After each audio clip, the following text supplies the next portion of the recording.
vector z of t is this, and then I need to convert back by pre-multiplying like this. And so my solution to this problem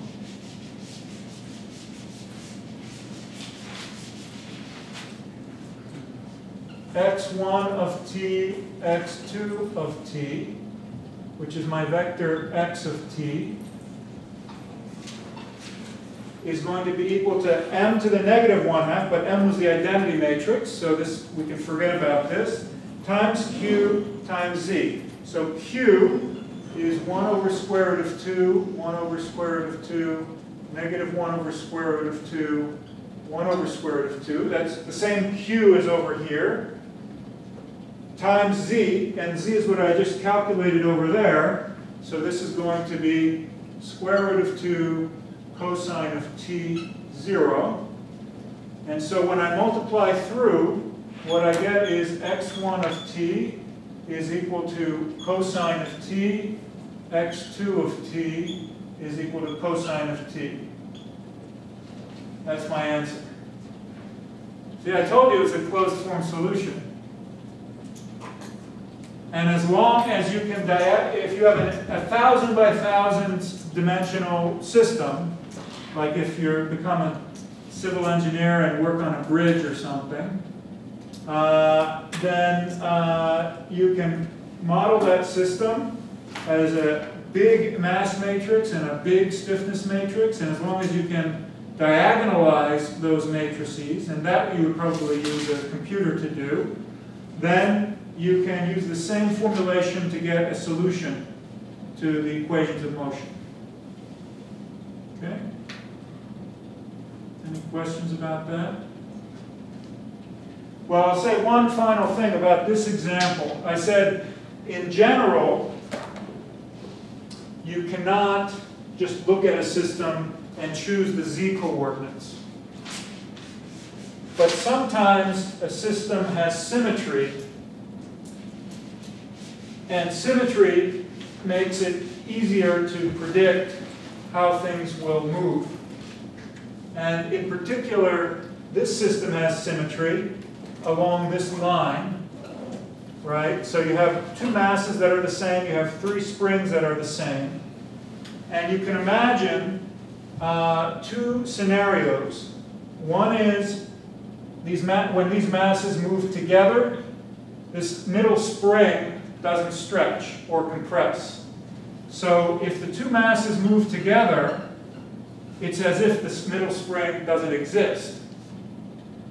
And then if you write Km, you get x double dot plus mx double dot plus kx equals 0. You get a solution that basically you get a natural frequency that looks like square root of k over m.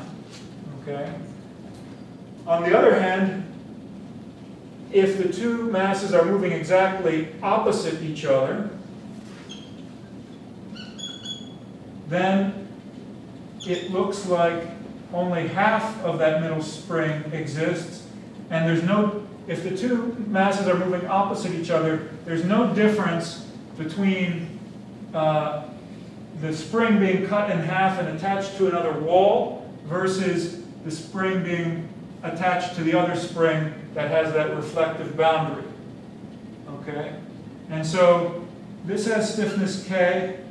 If I cut a spring in half, what happens to its stiffness? The spring has half as much give to it. It becomes twice as stiff.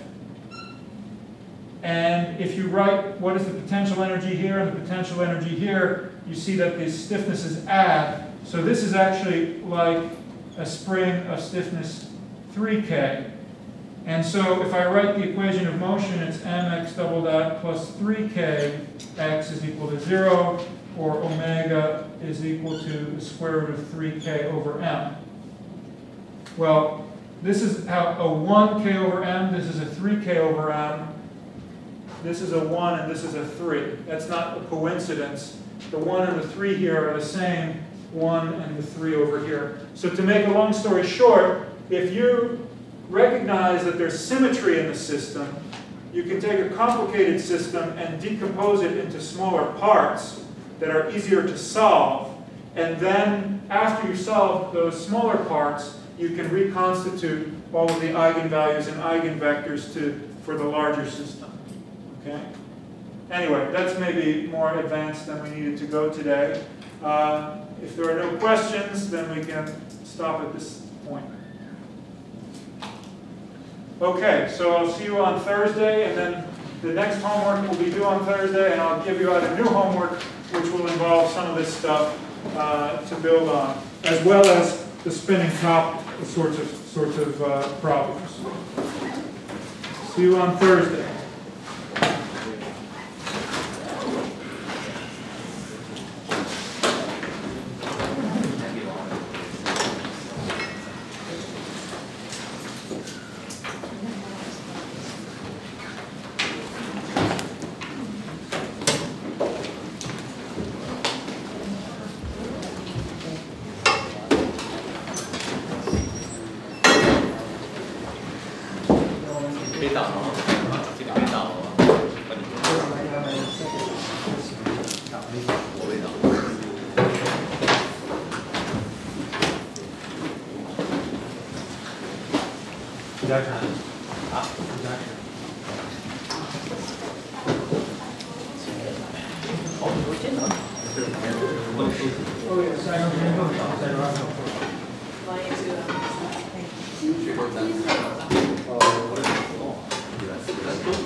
Yes. So if you turn it in on Blackboard, it doesn't matter whether you're here or not. Oh, you mean the assignment itself? Yeah, we can do that. Yeah, this current one was just I assigned in class, but the next one, we can, because everybody was here, so we can do that.